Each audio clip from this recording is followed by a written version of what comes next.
Hey Jude, don't make it. According to fan theories and comments from the members themselves, Paul McCartney was the premier creative leader of the Beatles. Now, that title has seemingly entailed a lot of controversy among fans and critics. Regardless, having McCartney allegedly at the reins worked, and we don't need to spell out how. Particularly, it worked well on the Beatles' larger-than-life single, Hey Jude. Released in 1968, Hey Jude is a song that depicts the epic magnitude of the Beatles' monumental career, and George Harrison once tried to alter the way we all know and love Hey Jude. However, it was McCartney's song, vision, and project, so he wasn't going to let that happen. Harrison's idea was nuanced, but according to Paul McCartney, it wasn't appropriate for the song, and years later, it seems the masses agree. In an interview on The Howard Stern Show, Paul McCartney divulged how George Harrison, Hey Jude, wanted to change the trajectory and tone of Hey Jude. Specifically, Harrison wanted to add guitar fills in between McCartney's verses.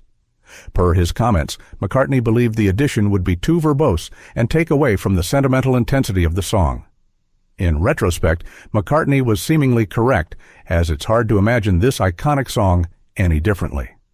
The thing is, it didn't seem like a good idea, and the rule in the Beatles is, if it was your song, you were allowed to call it, McCartney told Stern. You were the boss of the song. I tried to be as nice. I said, George, I really don't hear it. I don't think that is going to work. I think he was a little bit miffed. Concerning the creative decision, McCartney simply concluded that it didn't feel like the right thing to do. Paul McCartney's decision was ultimately the right one. While Harrison's addition, if accepted, would have added some musical sophistication to the tune, it also would have taken away from the pathos of the lyrics and tone. McCartney always wanted the song to be a tearful ballad, not a rock and roll epic, and he made sure it stayed that way. Did the decision incite a bit of conflict? According to McCartney, yes. However, that is the price of making great art, and Paul McCartney knew just that.